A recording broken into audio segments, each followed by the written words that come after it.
नील युग study channel में आप सब दोस्तों का हार्दिक स्वागत है। आज हम इस वीडियो में देखने वाले हैं एनसीईआरटी के समाधान। और जो स्टैंडर्ड है, जो धोरण है, वो 9 नंबर का है, यानी कि 9 है। और जो टेक्स्ट बुक है उनका नाम है सामाजिक अध्ययन। और जो सामाजिक अध्ययन नाम की जो टेक्स्ट बुक दी है, उन्हीं टेक्स्ट में जो पार्ट नंबर है वो 3 नंबर है, जिसका नाम क्या है? उनका नाम है संविधान निर्माण। क्या नाम है? संविधान निर्माण, यानी कि कॉन्स्टिट्यूशन डिज़ाइन।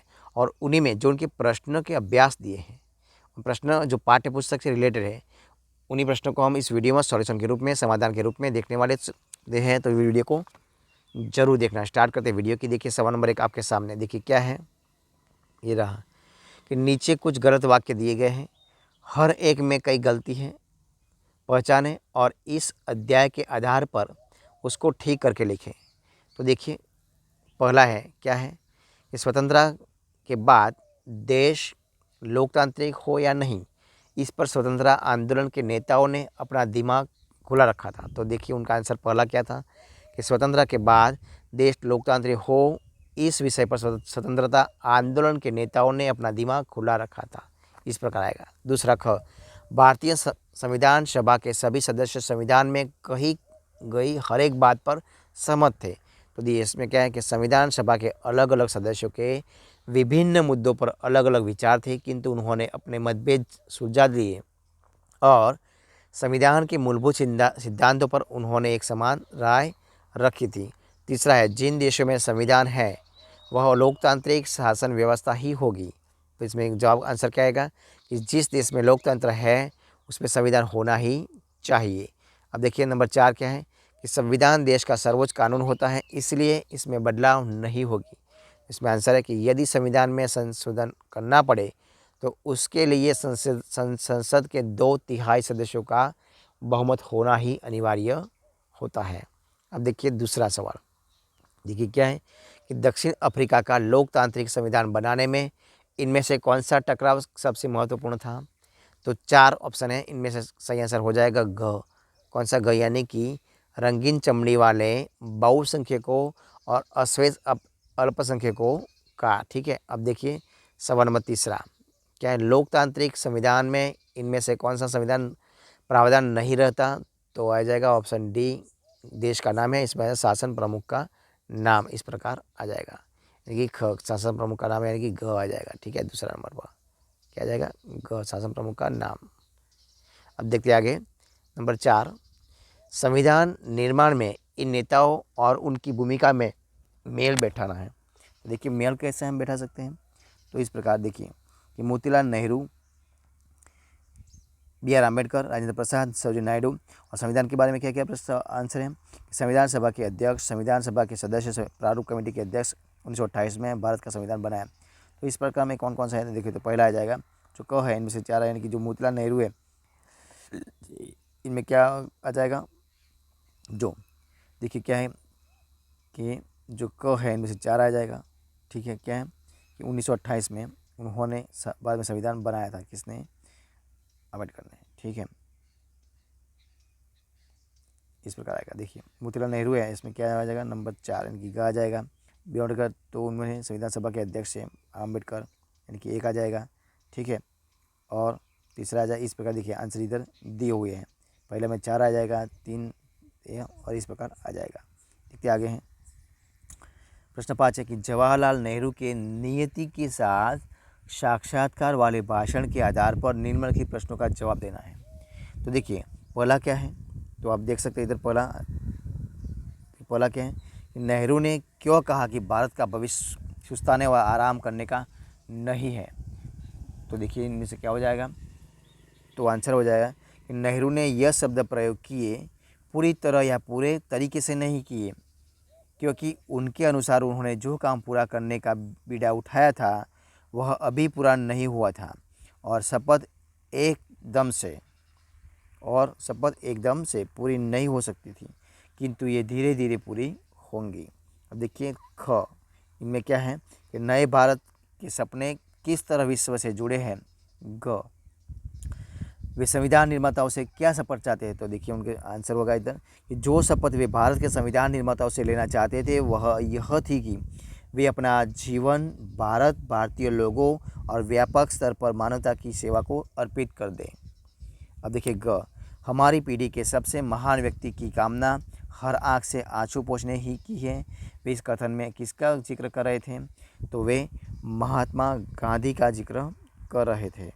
ठीक है, देखिए सवाल नंबर 6, हमारे संविधान को दिशा देने वाले ये कुछ मूल्य और उनके अर्थ हैं। देखिए क्या क्या हैं, तो आप उनके सामने देख सकते हैं। उन्हें आपस में मिलाकर दोबारा दीजिए। तो कौन सा है? तो संप्रभुता, गणतंत्र, बंधुत्व, धर्मनिरपेक्ष, ये 4 दिया हुआ है। तो देखिए, और उनको मिलाना है। तो किस प्रकार? सरकार किसी धर्म के निर्देशों के अनुसार कार्य नहीं कर सकती। तो इधर आपके सामने आंसर दिया है। देखिए 4 है। पहले में कौन सा आ जाएगा? कि पहले में आ जाएगा दूसरा, यानी कि क में क्या हो जाएगा? तो सरकार फैसले लेने का सर्वोच्च अधिकार लोगों के पास है, ये पहला आ जाएगा। दूसरा देखिए क्या आ जाएगा? दूसरा आ जाएगा शासन प्रमुख एक चुना हुआ व्यक्ति है। तीसरा क्या हो जाएगा? लोगों को आपस में परिवार की तरह रहना चाहिए। और पांचवा आ जाएगा सरकार किसी धर्म के निर्देशों के अनुसार कार्य नहीं कर सकती। इस प्रकार आ जाएगा। अब देखिए सवाल नंबर 7 क्या है? कुछ दिन पहले नेपाल से आपके एक मित्र ने वहाँ की राजनैतिक स्थिति के बारे में आपको पत्र लिखा था।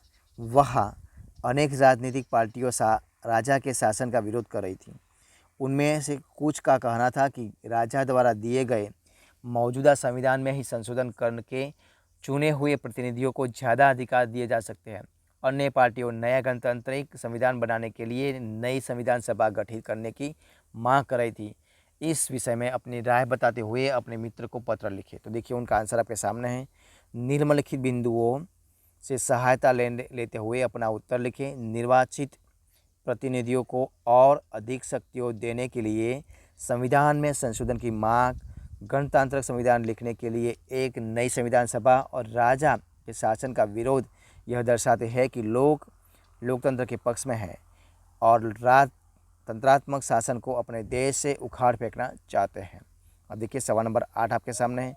भारत के लोकतंत्र के स्वरूप या विकास के प्रमुख कारणों के बारे में कुछ अलग अलग विचार इस प्रकार हैं। आप इनमें से हर कथन को भारत में लोकतांत्रिक व्यवस्था के लिए कितना महत्वपूर्ण कारण मानते हैं? तो देखिए वो आपको बताना है। तो देखिए इधर कारण बताए कौन कौन से। क, अंग्रेज शासकों ने भारत को उपहार के रूप में लोकतांत्रिक व्यवस्था दी।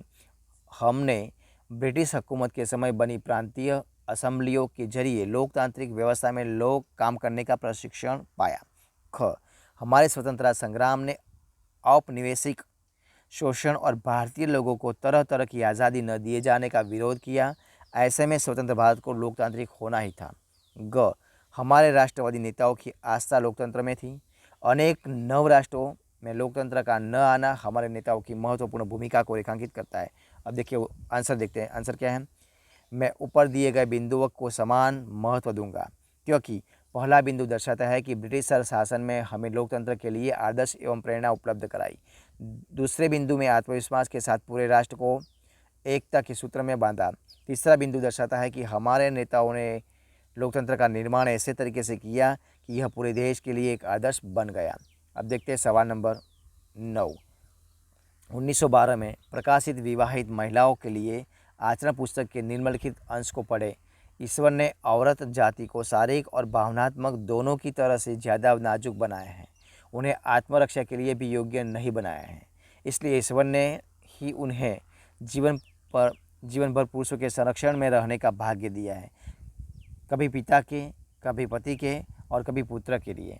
इसीलिए महिलाओं को निराश होने की जगह इस बात से अनुग्रहित होना चाहिए कि वे अपने आप को पुरुषों की सेवा में समर्पित कर सकती है।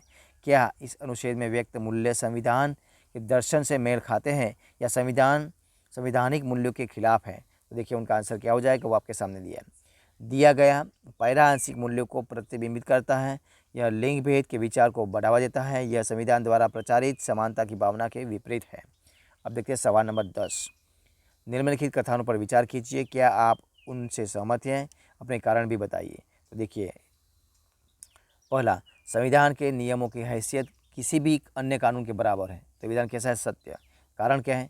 तो देखिए कारण यही है कि संविधान किसी देश का सर्वोच्च कानून है। यह किसी लोकतांत्रिक देश की नींव है। संविधान में वर्णित किए गए कानूनों पर अन्य सभी कानूनों का निर्माण किया जाता है। अतः इसका अर्थ है कि संवैधानिक कानूनों को भी यह वही या उससे भी अधिक हैसियत प्राप्त है जो देश के अन्य कानूनों की है। अब देखिए ख, संविधान बताता है कि शासन व्यवस्था के विविध अंगों में गठन किस तरह होगा। तो देखिए ये भी सत्य है। कारण कि संविधान सरकार निर्माण का ढांचा निर्धारित करता है। यह सरकार के विभिन्न अंगों को कार्यपालिका, न्यायपालिका एवं विधायिका के गठन एवं इनके कार्यों को विस्तार सहित परिभाषित करता है। अब देखिए तीसरा क्या है, तो यह है कि नागरिकों के अधिकार और सरकार की सत्ता की सीमाओं का उल्लेख भी संविधान में स्पष्ट रूप में है। तो देखिए उनका आंसर क्या हो जाएगा, तो ये भी क्या है, ये भी सत्य है। कारण है कि संविधान ने देश के सभी नागरिकों के लिए मौलिक अधिकार निर्धारित किए हैं। इन अधिकारों की न्यायालय में मांग की जा सकती है। सरकार ने विभिन्न अंगों का ढांचा बनाने एवं उन्हें उनके कार्य क्षेत्र में स्वतंत्र बताते हुए फिर भी प्रत्येक अंग को अन्य अंगों के लिए नियंत्रण में रखते हुए संविधान यह सुनिश्चित करता है कि सरकार द्वारा प्रयोग की जा रही शक्तियों पूरी तरह सीमाओं में है। अब देखते हैं क्या है, ग, संविधान संस्थाओं की चर्चा करता है, उसका मूल्यों से कुछ लेना देना नहीं है। तो देखिए इनमें क्या हो जाएगा, ग असत्य है। कारण क्या है, कारण है कि संविधान सरकार की विभिन्न संस्थाओं के गठन एवं कार्यों को निर्धारित करता है ताकि उन संस्थाओं को चलाने के लिए ढांचा एवं नियम उपलब्ध हो सके। यद्यपि ऐसे कानून एवं ढांचे को उपलब्ध कराते समय लोकतांत्रिक सिद्धांत एवं मूल्य इसका मार्गदर्शन करते हैं, इसीलिए एक संविधान मूल्यों के बारे में भी चर्चा करता है क्योंकि यह मूल्यों पर आधारित संस्था के बारे में है। अब देखिए तो इस प्रकार हम इस वीडियो को इधर खत्म करते हैं। अगर आप वीडियो पसंद आए वीडियो को लाइक, कमेंट या शेयर जरूर कर देना और चैनल को सब्सक्राइब नहीं किया तो सब्सक्राइब करना मत भूलिए। मिलते हैं ऐसे एक नए वीडियो में, तब तक बने रहे। जय हिंद, जय भारत।